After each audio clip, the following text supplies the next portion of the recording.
আসসালামু আলাইকুম ওয়া রাহমাতুল্লাহ। সুপ্রিয় আলোর পথের দর্শক মণ্ডলী, আশা করি মহান আল্লাহ রব্বুল আলামিনের অশেষ মেহেরবানি ও দয়ায় আপনারা সবাই ভালো আছেন।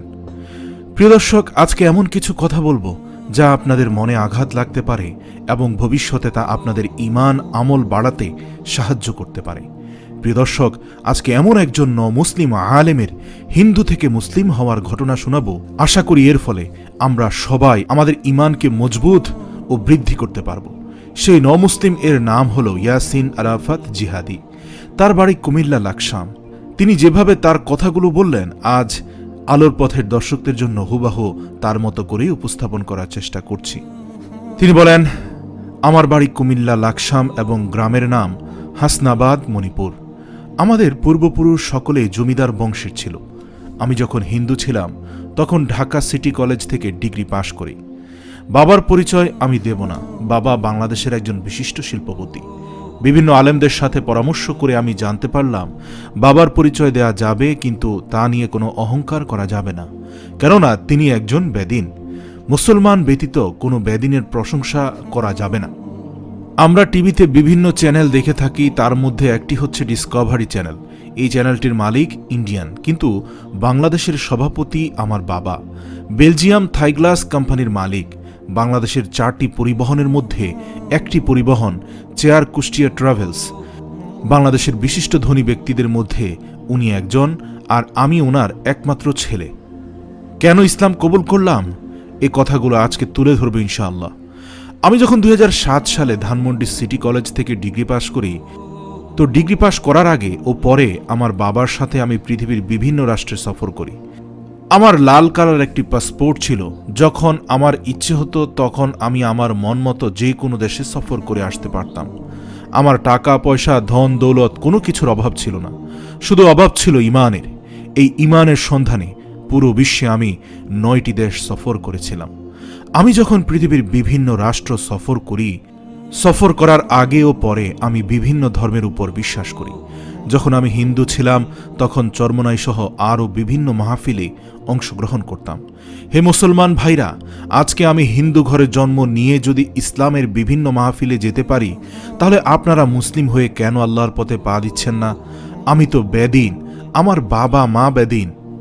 আমার বাবা মা আমাকে কখনো বলেননি যে তুমি কোনো মাহফিলে অংশগ্রহণ করেছ, কিন্তু আজ পর্যন্ত চরমনার মাহফিলে আমি 34 বার অংশগ্রহণ করেছি।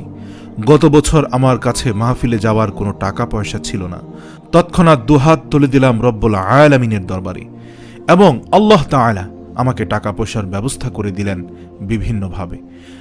কোরআনের মাহফিলে যতবার যাই ততই পরিবর্তন হয়ে যায়। শিখার যেন কোনো শেষ নেই। তখন বিভিন্ন মাহফিল থেকে কোরআনের প্রতি আমার আলাদা ভালোবাসার জন্ম হয়ে যায়। বিভিন্ন আলেম ওলামাদের কাছে শুনলাম, নাপাক অবস্থায় পৃথিবীর সকল কিছুর স্পর্শ করা যায় একমাত্র কোরআন ব্যতীত। অজু ছাড়া যেমন নামাজ পড়া যায় না, তেমনি কোরআনও স্পর্শ করা যায় না। তখন আমি পৃথিবীর প্রায় প্রতিটি ধর্মের ধর্মগ্রন্থ পড়ি এবং গবেষণা করি। সকল ধর্মগ্রন্থ পড়ার পর আমি 2টি কথা পাই। তা হলো, প্রতিটি ধর্মগ্রন্থের মধ্যে একজন ব্যক্তির নাম রয়েছে, তার নাম হযরত মুহাম্মদ সাল্লাল্লাহু আলাইহি ওয়াসাল্লাম। তখন আমি চিন্তা করলাম, সকল ধর্মে এই মুহাম্মদের কথা পাওয়া গেল, কিন্তু এই মুহাম্মদ কে? ভাবতে ভাবতে একদিন হঠাৎ মসজিদের মাইক থেকে ভেসে আসা আজান আমার কানে পৌঁছালো। সেখানে আমি শুনতে পারলাম, আশহাদু আন্না মুহাম্মাদুর রাসূলুল্লাহ। আমি সাক্ষ্য দিচ্ছি মুহাম্মাদুর রাসূলুল্লাহ সাল্লাল্লাহু আলাইহি ওয়াসাল্লাম আল্লাহর প্রেরিত রাসূল। কিন্তু আমি তো হিন্দুর সন্তান। তখন চিন্তায় পড়ে গেলাম, আমার বাবা মা আমাকে কখনো মুহাম্মদ সাল্লাল্লাহু আলাইহি ওয়াসাল্লামের কথা বলেননি। বাইবেল, গীতা, বেদ সহ আরও অনেক ধর্মগ্রন্থ গবেষণা করে আমি মুহাম্মদ সাল্লাল্লাহু আলাইহি ওয়াসাল্লামের কথা পেলাম, কিন্তু এর সম্পর্কে আমার বাবা মা আমাকে কোনোদিন কিছু বলেননি। তখন আজানের মাধ্যমে আমি এই মুহাম্মদুর রাসূলুল্লাহ সাল্লাল্লাহু আলাইহি ওয়াসাল্লামের প্রকৃত খোঁজ পেলাম এবং জানতে পারলাম যে তিনি মুসলমানদের নবী ও রাসূল। আপনারা সবাই মুসলমান ঘরের সন্তান এবং আমি হিন্দু ঘরের সন্তান। আপনারা জন্মের পর থেকে বাবা মায়ের মুখে আল্লাহ ও রাসূল সাল্লাল্লাহু আলাইহি ওয়াসাল্লামের কথা শুনে এসেছেন, কিন্তু প্রত্যেকটি ধর্মগ্রন্থে মুহাম্মদ সাল্লাল্লাহু আলাইহি ওয়াসাল্লামকে অনুসরণ করতে বলার পরেও আমার বাবা মা ওনার সম্পর্কে আমাকে কিছুই বলেননি। তারপর গবেষণা করতে করতে আমি আরেকটি কথা পেলাম, বিভিন্ন বেদ, বাইবেল এবং গীতা থেকে প্রায় সকল গ্রন্থে লেখা রয়েছে নট ডাউট দ্য হোলি কোরআন। এর অর্থ হল পবিত্র কোরআনকে সন্দেহ করো না। পৃথিবীর সকল ধর্মগ্রন্থই সন্দেহ আছে, কিন্তু আল কোরআনে কখনো সন্দেহ থাকতে পারে না। এটা তাদেরই ধর্মগ্রন্থের বাণী। তারপর আমি চিন্তা করলাম যে তাদের নিজেদের ধর্মগ্রন্থে বর্ণিত রয়েছে যে তাদের ধর্মগ্রন্থের সন্দেহ থাকতে পারে, কিন্তু পৃথিবীর একমাত্র ইসলাম ধর্মগ্রন্থ কোরআন শরীফে কোনো সন্দেহ থাকতে পারে না। তারপর ভাবলাম, আমি যে সকল ধর্মগ্রন্থকে বিশ্বাস করি, সকল ধর্মগ্রন্থ সন্দেহ রয়েছে, একমাত্র কোরআনে কোনো সন্দেহ নেই। এই কোরআন কার এবং এর সৃষ্টিকর্তা কে? তারপর থেকে এই বিষয় নিয়ে আমি গভীরভাবে দিনরাত চিন্তা করতে থাকলাম যে এই কোরআনকে কে সৃষ্টি করেছে এবং আমি কোন ধর্মের উপর বিশ্বাস করছি, যে ধর্ম নিজেই বলে তাদের মধ্যে সন্দেহ থাকতে পারে একমাত্র কোরআন ব্যতীত। তার কিছুদিন পর আমি ইন্দোনেশিয়া গেলাম এবং সে দেশে সুনামি হয়। তখন আমি একটি বিষয় লক্ষ্য করলাম যে খ্রিস্টানদের গির্জা, মন্দির, বৌদ্ধ মন্দির সকল কিছু ধ্বংস হয়ে গেছে, কিন্তু একমাত্র আল্লাহর ঘর মসজিদের কিছুই হয়নি। কিছু কিছু মসজিদ পানির উপর ভাসছে এবং কিছু কিছু মসজিদের নিচে মাটি আর মাটি, যেন দেখে মনে হয় এমন একটি শক্ত ভিতের উপর দাঁড়িয়ে আছে যা কখনোই ভেঙে পড়বে না। দেখে আমি খুব অবাক হয়ে গেলাম। তারপর সেখানকার কিছু লোকেদের আমি জিজ্ঞেস করলাম, আপনারা এই ভয়াবহ পরিস্থিতিতে মসজিদে কেন ঢুকছেন? উত্তরে তারা বলল, আমরা যে মূর্তি বানাই এবং পূজা করি সেই মূর্তি আমাদের বাঁচাতে পারেনি, যে ভগবানের উপাসনা করি সেই ঈশ্বর আমাদের বাঁচাতে পারেনি, যে গডকে আমরা সেজদা করি সেই গড আমাদের বাঁচাতে পারেনি। আল্লাহ তাআলা নিজের ঘর মসজিদকে যেমন সুরক্ষিত রাখলো, তেমনি আমরা যদি আল্লাহর ঘরে থাকি তাহলে আল্লাহ আমাদের সুরক্ষিত রাখবেন। সুবহানাল্লাহ। এই দৃশ্য দেখে লক্ষ লক্ষ মানুষ কালেমা পড়ে মুসলমান হয়ে গেল। 2001 সালে ফ্রান্সের রাজধানী প্যারিসে গেলাম। প্যারিসের পূর্ব দিকে একটি পাহাড় রয়েছে, সেখানে একটা পাথর রয়েছে যা শূন্যে ভাসমান। পাথরের উপরে আল্লাহ এবং নিচে মোহাম্মদ লেখা রয়েছে। তখন আমি এটি দেখে অবাক হলাম যে একটি পাথরের নিচে মাটি নেই, ডানে বামে উপরে কোনো দিক থেকে কোনো বাধা নেই, তাহলে সেটি শূন্যে ভাসমান অবস্থায় কি করে থাকে? এ বিষয় নিয়ে আমি 7 জন বিজ্ঞ ব্যক্তিদের সাথে আলাপ করলাম।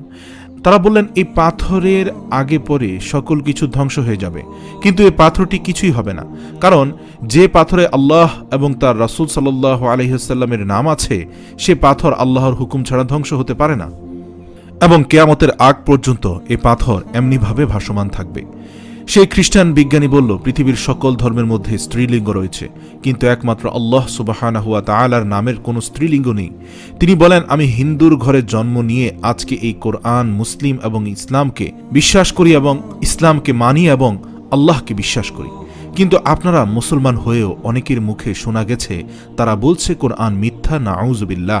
অবশেষে সেই 7 জন বিজ্ঞানী কালেমা পড়ে মুসলিম ধর্ম গ্রহণ করল। তারপর 2005 সালে আমি জার্মানিতে গেলাম। সেই বছর সেখানে অনেক বড় ধরনের একটি ঘূর্ণিঝড় হয়েছিল। সেখানে দেখতে পেলাম ঘূর্ণিঝড়ের ফলে গাছ পেঁচিয়ে গেছে এবং দূর থেকে গাছের সারিটা দেখে মনে হয় গাছগুলো যেন নিজের ইচ্ছায় কালেমা লিখেছে।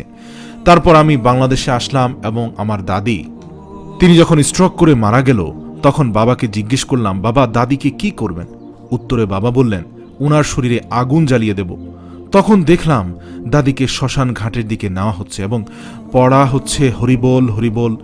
এই হরিবোলের অর্থ বুঝতে আমার 1.5 থেকে 2 বছর সময় লেগেছে, যা অনেক খারাপ একটি শব্দকে ইঙ্গিত করে। সাধারণত মুসলমানরা দুনিয়াতে যত খারাপ কাজই করুক না কেন, মৃত্যুর সময় ইসলামী বিধান অনুযায়ী মৃত ব্যক্তির লাশকে অতি সম্মানজনকভাবে দাফন করা হয়ে থাকে।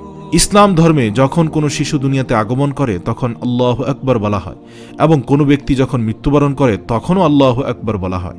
কিন্তু আমার বাবা মা জন্মের সময় আমার কানে হরিবল বলে আমার আগমন করিয়েছেন, এবং আমি দেখতে পেলাম আমার দাদিকে বিদায় দিচ্ছেন হরিবোল বলে, যেই হরিবোল শব্দের অর্থ অতি নিকৃষ্ট। সুপ্রিয় দর্শক, কাউকে আঘাত দেয়া আমার উদ্দেশ্য নয়, বরং আমার উদ্দেশ্য হলো এই কথাগুলোর মাধ্যমে মানুষ দ্বীনের পথে আসুক। আঘাত দিয়ে কিছু বললে মানুষ দ্বীনের পথে আসবে না, কিন্তু হেদায়েতের উদ্দেশ্যে কথা বললে মানুষ দ্বীনের পথে আসবে। একবার চিন্তা করেন, আমরা সবাই মা এবং বাবার দ্বারা পৃথিবীতে এসেছি। আপনিও মানুষ, আমিও মানুষ। আমরা সকলেই জানি আমরা পৃথিবীতে আসার সময় আমাদের মাকে কতটা কষ্ট দিয়ে থাকি, এবং চিরকাল মা বাবা আমাদের মঙ্গলের জন্য নিজের রক্ত পানি করে উপার্জন করে আনেন।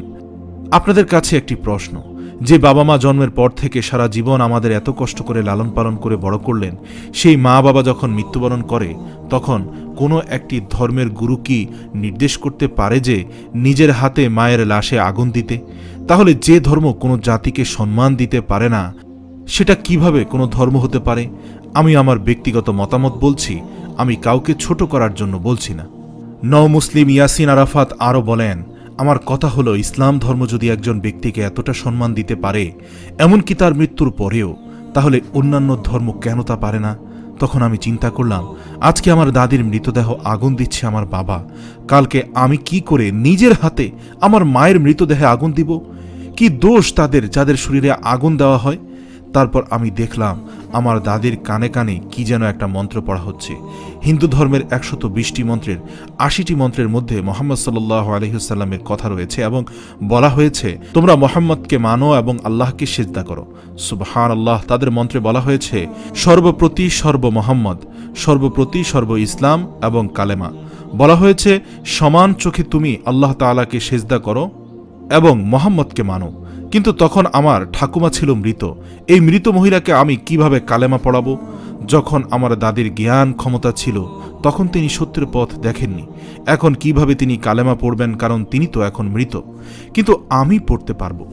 যদি কালেমা গ্রহণ করার জন্য আমার জীবন ত্যাগ করতে হয় তাহলে আমি তাই করব। এমনকি যদি আমার বাবা মা সবাইকে ত্যাগ করতে হয় তাহলে আমি ইসলামের জন্য সেটা করব। জীবন হচ্ছে আল্লাহ তাআলার কাছে এবং আমি আল্লাহ তাআলার জন্যই ইসলাম কবুল করব, কারণ আমার এবং আমার পৃথিবীর মালিক হচ্ছেন তিনি।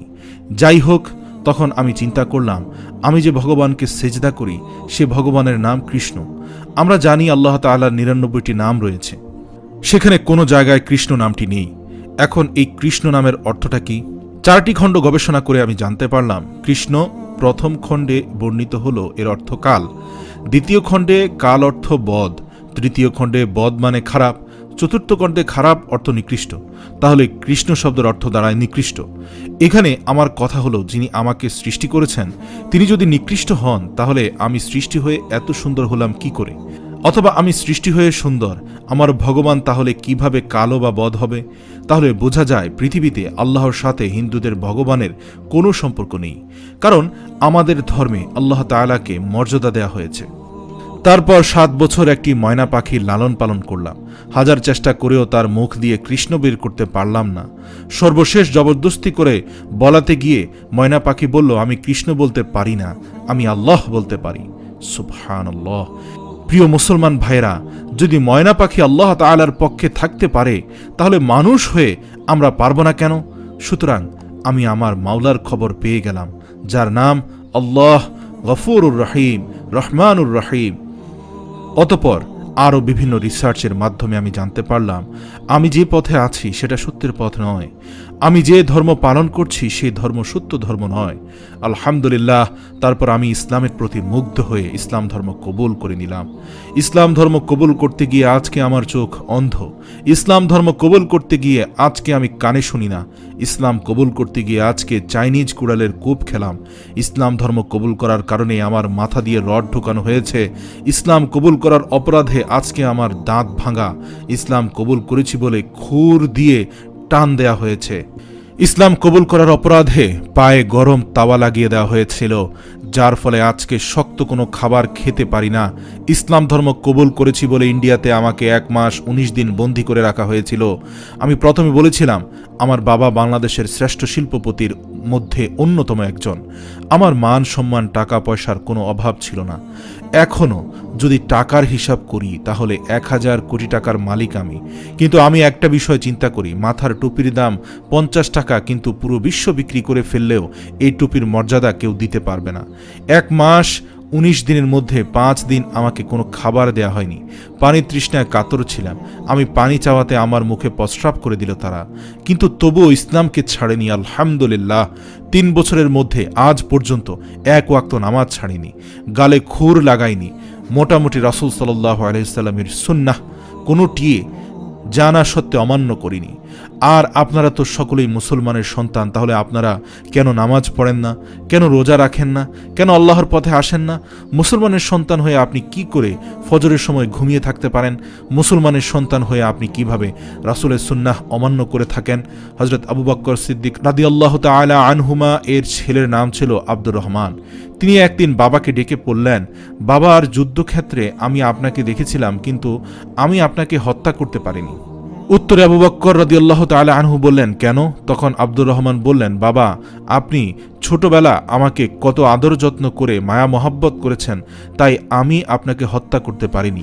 তখন আবু বকর সিদ্দিক বললেন, তুমি যে দলে সংযুক্ত রয়েছ সেই দলটি হচ্ছে বেদিনের মুনাফিকের দল।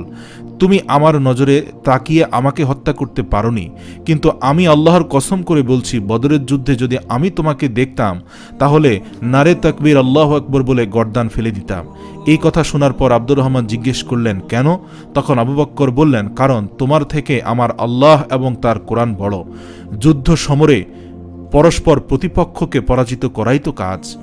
তেমনি আমি ইয়াসিন আরাফাতের কাছে বাবা, মা, টাকা পয়সা, ধন দৌলত এর চেয়ে আমার আল্লাহ, নবী এবং কোরআন বড়।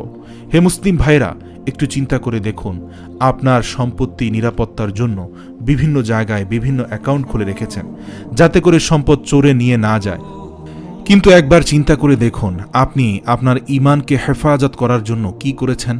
অনেক হিন্দু ভাইয়েরা দাবি করে থাকেন যে হিন্দু ধর্ম পৃথিবীতে আগে এসেছে। এক্ষেত্রে আমি আপনাদের একটি প্রশ্ন করতে চাই, হিন্দু ধর্ম কিভাবে আগে আসে? কারণ আমরা জানি পৃথিবীতে সর্বপ্রথম যে মানুষ এসেছে তার নাম হযরত আদম আলাইহিস সালাম, এবং তিনি ইসলাম ধর্মের অনুসারী ছিলেন, এমনকি তিনি একজন নবী ছিলেন।